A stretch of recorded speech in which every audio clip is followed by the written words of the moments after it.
Bienvenidos a un devocional más que estamos haciendo con el libro de Primera de Corintios. Hoy vamos a ver el hombre libre, pero esclavo de todos. ¿Cómo puede ser libre y esclavo? Vamos a ver Primera de Corintios capítulo 9, versículo 19 al 21. Dice el versículo 19, recuerda que estoy usando la NTV. A pesar de que soy un hombre libre y sin amo, me he hecho esclavo de todos para llevar a muchos a Cristo. Versículo 20. Cuando estaba con los judíos, vivía como un judío para llevar a los judíos a Cristo. Cuando estaba con los que siguen la ley judía, yo también vivía bajo esa ley. Y a pesar de que no estoy sujeto a la ley, me sujetaba a ella para poder llevar a Cristo a los que están bajo la ley. Recuerden que Pablo comienza esta iglesia de Corinto en el año 57 después de Cristo. En su segundo viaje misionero, él está regresando. Él desde la ciudad de Éfeso escribe esta carta porque hay preguntas, hay conflictos, hay situaciones que él, como un padre espiritual, como alguien que era llamado a ser apóstol a los gentiles, tiene la autoridad de solucionarlo. Y hemos visto en los devocionales diferentes temas, ¿no?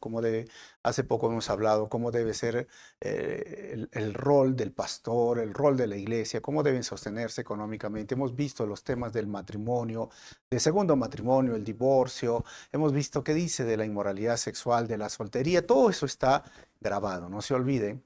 Y hoy vamos a revisarlo, ¿no? Revísenlo de una miradita.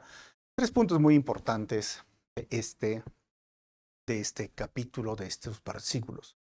Lo primero, dentro del contexto está la discusión, ¿se debe de comer lo sacrificado a los ídolos o no se debe de comer lo sacrificado a los ídolos? ¿Tengo libertad para comerlo o no para comerlo? Recuerden que habían personas que salían de este tipo de sacrificios, de este tipo de ritual religioso, y la carne que ellos ofrecían lo vendían los sacerdotes porque les correspondía una parte dentro de los templos paganos. Y algunos cristianos decían, pero está más barato, además un ídolo no es nada, y ya pues yo oro y se purifica.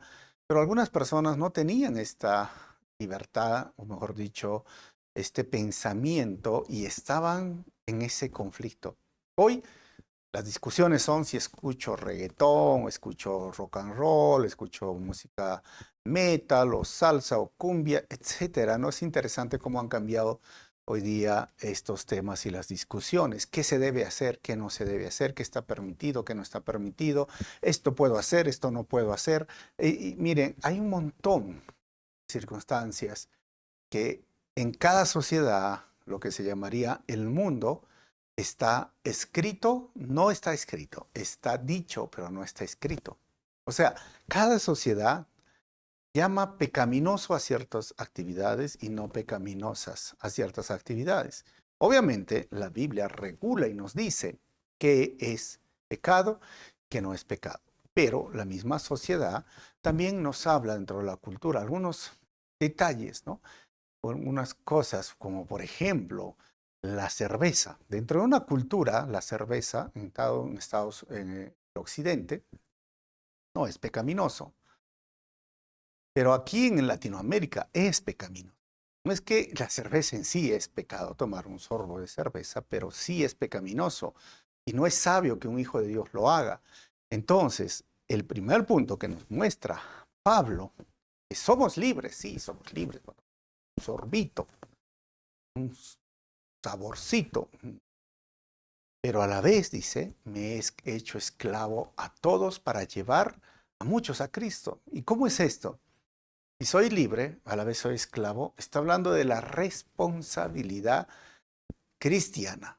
Que si tú te consideras madura espiritualmente, tu libertad no debe ofender, no debe lastimar, no debe maltratar, ni lo que la cultura nos dice que está pecaminoso, ni al hermano que no ha llegado a tus propias conclusiones, o al que recién está ingresando. Te lo voy a poner un ejemplo sencillo, ¿no?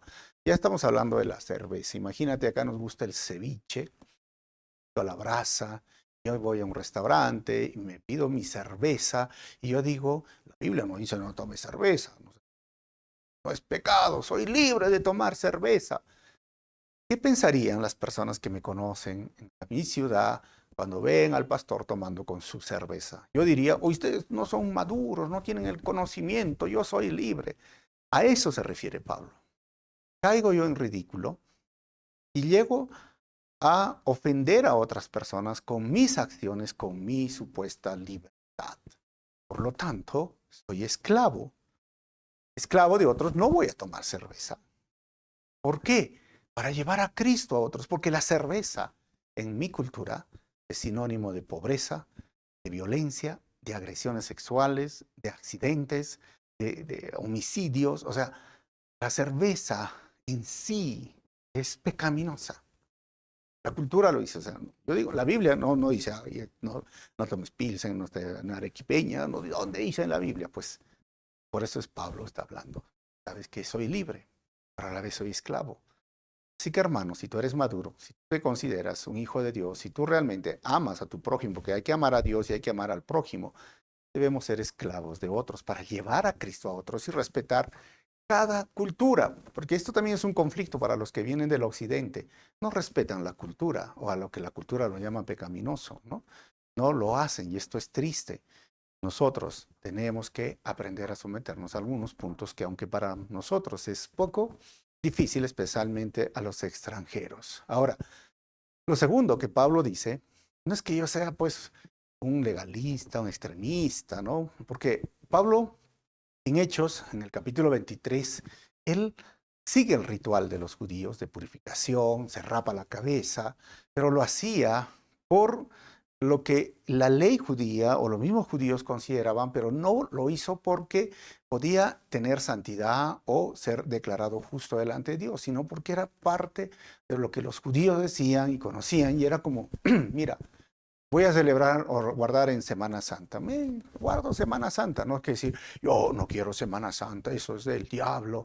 Mira, vamos a recordar el 25 de diciembre, Navidad. No, eso es Navidad del diablo. O sea, no era así, Pablo. Pablo decía, lo hago. Es más, en Hechos 16, ¿se acuerdan? Cuando conoce a Timoteo, lo circuncida, aunque no consideraba que la circuncisión era necesario para la salvación, pero para no tener conflictos en las sinagogas donde no entraban personas que no eran circuncidadas y el evangelio sea predicado, hizo con Timoteo, hizo él, se rapó la cabeza. O sea, Pablo decía, yo vivía con judíos, la ley judía lo hacía, pero con el ánimo de, hoy día se llama, este segundo punto, ¿sabes qué es? Armar puentes. O sea, ¿qué me conecta con este grupo de amigos? ¿Qué me conecta hoy día con los deportistas? Yo tengo que armar puentes, pero con el propósito de predicar el Evangelio, con el propósito de ser luz, con el propósito de ir y mostrar a Cristo a través de mis acciones, a través de mis palabras, no con el propósito de volverme a ellos, sino que ellos se vuelvan a mí, porque muchas personas usan estos versículos decir, pero los judíos se hizo judíos, ¿y qué significa? Vuélvete como el mundo, iglesia, vuélvete como el mundo, sé como el mundo, vístete como el mundo, haz como el mundo, haz como haces, o sea, no es esto, hermanos, es crear puentes para predicar el evangelio, para mostrar a Cristo, sin pensar, yo digo, no, mira, y esto hay que ser flexibles, mira, yo ando. ¿Podemos andar con un short los pastores? Sí, pues sí, estoy yendo con los jóvenes y vamos a jugar un fulbito, ¿no? Vamos a estar con ellos. ¿Los pastores juegan fútbol? Sí, voy a jugar fulbito. Quiero crear puentes con los jóvenes. ¿Me gusta escuchar música reggaetón? Sí, quiero escuchar y cruzar puentes con letra cristiana, por si acaso, no van a pensar cosas negativas. Pero esto es el punto. Esto es el punto. Y lo tercero, lo que dice Pablo, ¿sabes? Fin, el propósito del evangelio no debe de diluirse. O sea, el mensaje no debe diluirse. Las formas de alcanzarlo, miren, hay muchas formas. Hoy nosotros usamos las redes sociales. Saqué un canal en TikTok y muchos pastores dicen, ¿cómo vas a estar en TikTok? Lo que quiero mandar mensajes a los jóvenes, porque los jóvenes están en TikTok. Los de avanzada edad ya están en Facebook, algunos en Instagram. Pero para todos, esto es lo que estamos viviendo. Esto es ser relevante en una cultura, esto es ser relevante en una sociedad, esto es ser relevante, no dejar que la palabra de Dios se diluya, pero sabes usar las herramientas que la sociedad o la posmodernidad o aún la inteligencia artificial nos está dando. Hermanos, seamos creativos, pero no diluyamos el mensaje. Sí, crea puentes para que escuchen el Evangelio. No te apartes, dice el mundo, ¿no? O sea, somos sal en el mundo, somos luz. Que es triste, a veces hay personas que usan estos versículos para decir, yo no voy a ser como ellos, y se vuelven legalistas y ya no tienen amigos que no sean del mundo, ya no comparten con sus familiares que no son cristianos. Esto no nos dijo el Señor. Somos la sal, somos la luz. Hermanos, somos libres, pero a la vez esclavos. Somos libres, pero a la vez responsables. Somos libres, pero seamos maduros, amando a nuestros hermanos y que nuestra libertad no ofenda a otros. Cuando nuestra libertad ofenda, ya no es nuestra libertad. O sea, ya no consideremos que debemos de hacerlo. Seamos maduros, seamos parte de la solución, hagamos crecer el cuerpo de Cristo, crucemos puentes o creamos, hay que crear puentes para alcanzar a los jóvenes, a los adolescentes, a la sociedad que hoy día necesitan escuchar el Evangelio. Y no lo hacemos, ¿sabes? El reggaetón con sus letras contaminadas, el TikTok, las redes sociales les van a decir cómo deben vivir el matrimonio, cómo deben usar su sexualidad, cómo debe ser la familia, cómo deben ser los valores morales y sobre todo les van a enseñar a no creer, a creer, seamos parte de la solución. Dios los bendiga.